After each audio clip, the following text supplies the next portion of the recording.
I just deleted my review for this book, so I get to do it again. I hope I can do it justice. I quite liked what I just said, but what you gonna do? And yes, I know, for all of those of you who are like, just look in your trash, this goes into a QuickTime trash, which I have no idea how to locate, so I'm just gonna redo it. There we go.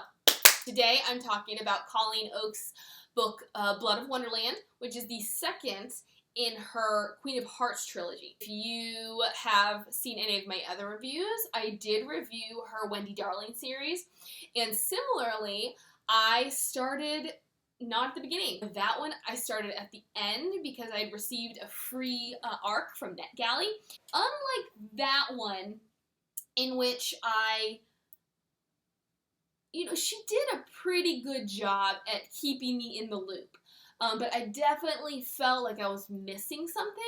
With this one, there was really one aspect that I felt like, who is this? What? Like, I need to know more. And that is Dinah's sister, or half-sister, now Queen Vittery, which I'll get into later. I quite enjoyed this book. I've read a number of reviews saying that they didn't like it because it suffered from middle book syndrome, which I totally get. That was my initial opinion of Catching Fire, the second book in the Hunger Games trilogy. Although after reading it like, I don't know, 4 or 5 times, I've gotten used to it, and I like it as its own entity. This one, though, I can see why people think it's it's suffering from that middle novel syndrome, because it really is just about development of Dinah.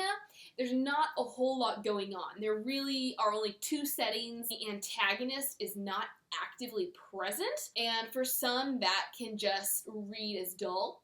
But for me, because Oakes did a lot of background building, like she gave us a lot of insight into Dinah's parentage, and I like that. Like, I really enjoy getting to know a character's past. I guess I'm just nosy. So I did not have a problem with this book, which is surprising because I apparently find problems with a lot of books, but I did not feel like it was boring.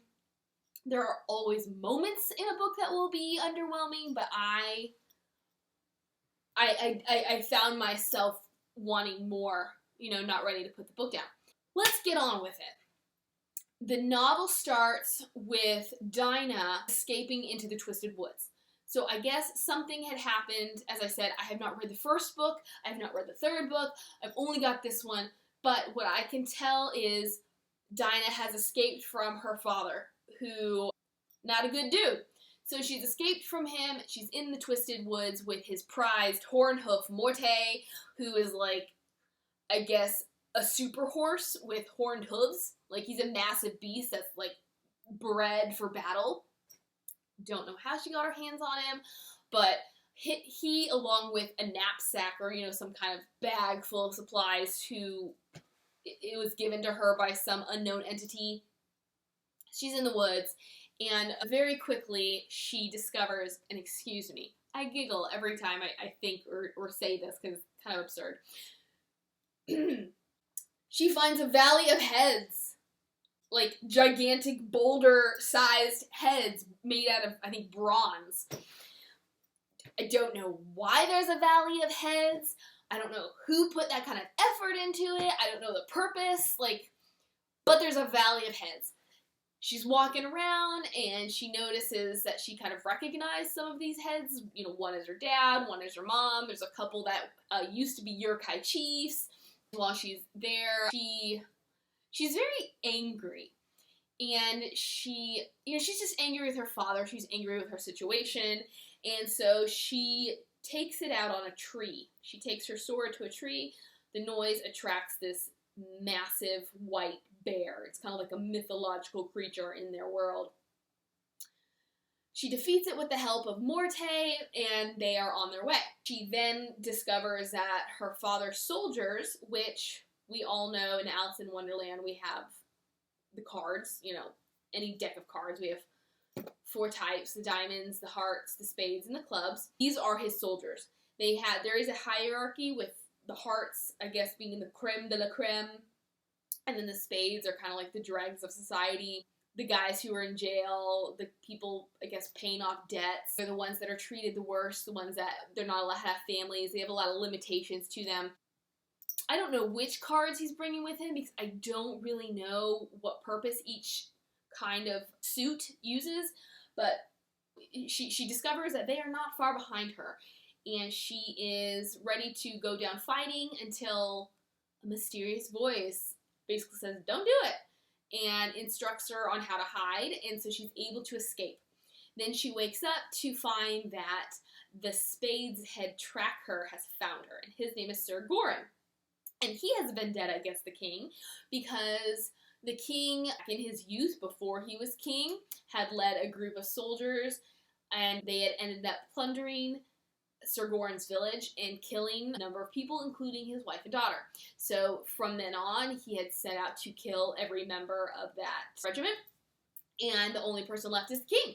So he's like, I know you don't trust me, but I'm here because I have my own agenda.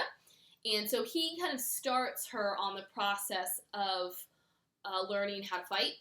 And I forget if I already mentioned this, I'm sorry, because I did that other review and then I deleted it, so I might repeat things in this video because I can't remember if I said it here or there. This book is really about Dinah's development. I'm assuming the first book is kind of her ignorance, her naivete, and then the third book will be about her becoming this dark character, this Queen of Hearts that cuts off people's heads.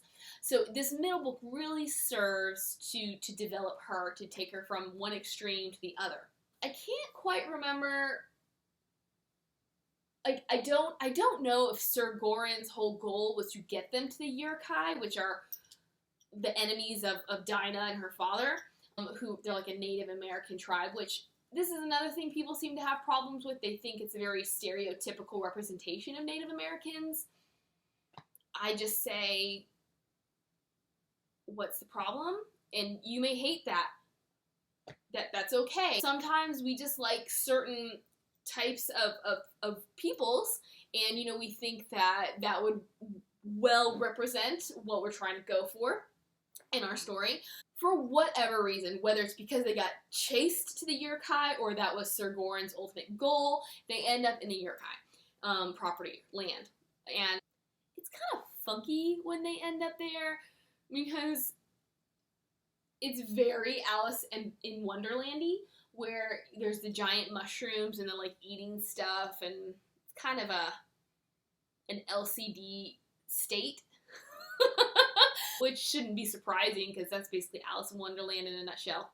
So they get captured by the Uruk-hai, and essentially they're like, well, you're gonna die, Dinah, because you're our mortal enemy, and then your horse is gonna die because, well, he's killed a lot of us. Unclear again if they really were gonna kill her, because, and here's a spoiler, the Uruk-hai chief has been in cahoots with Cheshire, who apparently he's not a good guy. He's like very self-serving, and you know, and Dinah believes him to be the one who whispers in the king's ears and gets the king to do what he wants. Anyways, so apparently the Uruk-hai chief has been in cahoots with him, and Cheshire recognizes that they need Dinah. So really, there was no risk of death, but another spoiler is Cheshire is actually Dinah's father, which is part of the backstory we learned from her, in that her mother had died because the king had poisoned her, because he had believed that she was having an affair, whether he realized it was an ongoing affair or he just, one affair was enough. So he had poisoned her, and I think it was the idea that Dinah wasn't actually his, but was the daughter of somebody else, is what caused him to hate her so much, or it could just be because he's also a really selfish dude. We find out that Dinah is Cheshire's daughter, and I don't really know how I feel about that. I don't feel like it's exactly unexpected. As Dinah is in the Uruk-hai territory, she is again, learning to defend herself and fight in preparation for the big battle. One of the major concerns is whether or not they have enough men to defeat the king's forces.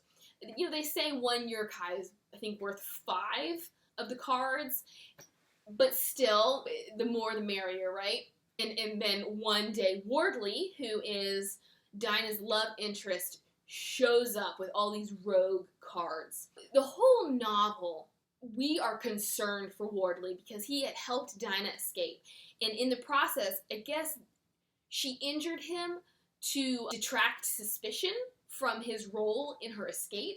He still fell from grace and whatnot. So the whole novel, we're worried about him. Like, not only did he survive, but like, if he did survive, what's going on with him? Will we ever see him again? Will they ever have their HEA? And so he shows up and we're like, what's up? You know, that's awesome. Then one night she is lured away from her tent by the caterpillar equivalent. He's kind of like the yokai medicine man. So she goes to his tent, she smokes some hookah. Very Alice in Wonderland, you know what I'm saying? In this basically drug-induced state, he reveals the future. You know, he kind of gives her this prophecy, and part of it is she will do something to basically the love of her life, and we're all like, well, that's Wardley, and now we're concerned because they finally are reunited, and we're like, all right, that's one tick in the box. At the same time, it got me wondering, because we all know that the Queen of Hearts is not a sweet person. She's not a nice person. So it's like, well, at what point is she going to turn into this malevolent force that we all know? Is it going to be to do with Wardley, or is Oakes just going to turn from that completely, and she's going to be kind of like Elphaba, who, if you've never read Wicked, you would not know the name, but Elphaba is the Wicked Witch of the West in Gregory Maguire's Wicked, and she's not actually wicked. She's just misunderstood. So is that going to be the case here?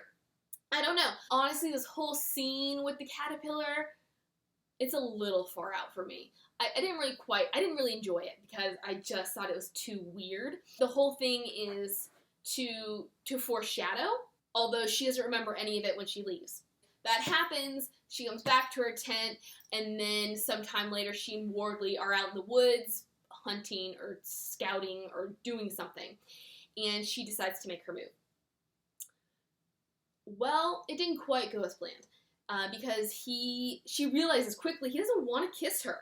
And from what I gathered, and I could be completely wrong because I've not actually read the book, it seems that, you know, they grew up together and they were really good friends, but it wasn't until he kissed her in the first book that she started entertaining ideas about a relationship. So, you know, as I said, this whole book, she's just constantly worried and thinking about Wardley. And so now we're hit with this sucker punch, like, he doesn't love her. Because he says, you know, I want to love you, I want to be your king, but I can't. I have all kinds of ideas as to what that means. I don't want to stick my foot in my mouth just yet, so I'm going to wait until the next book. So she comes... I mean, how devastating is that? That this person you thought loved you back does not love you. And that's kind of the turning point. She's also very angry. I don't feel like the anger is as obvious and as prevalent once she gets to the yokai, possibly because she's so focused on whatever else they have her doing. It's kind of like, so she has this anger, and then she's even more angry about, I guess, what she sees as a betrayal from him, and that is kind of where we end, where we are like mounted up and we're ready to go, and she is just getting in touch with her dark side of like, I will do whatever it takes. You know, the guy I love doesn't love me, my father is a murderer, and then this girl who is on the throne, who shouldn't be on the throne, like, this is my throne, and I'm coming to get it. So that's where we end. So now back to Vittery, the half-sister? I can't really tell you. Well, actually, I can tell you, because we do learn. When the book opened, this is what really bothered me, is they kept talking about Vittery.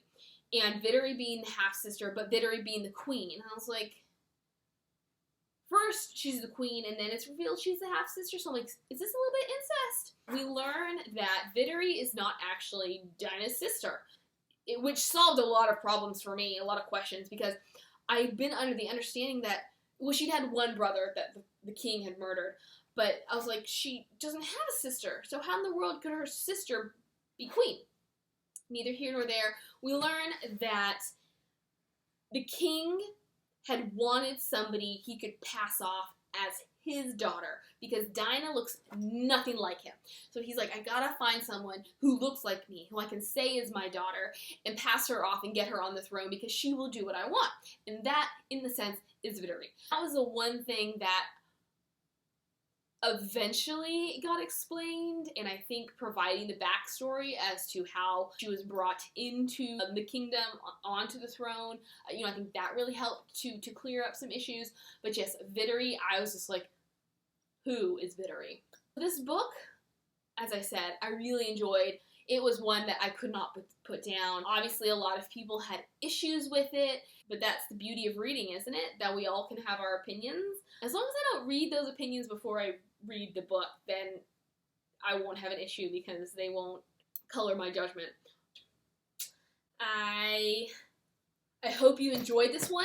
I should be getting the first book soon. I just have to make an appointment at the library, and then I cannot find the third on audiobook, so I think I've also got that one on hold, and I'm just gonna have to read it when I have time.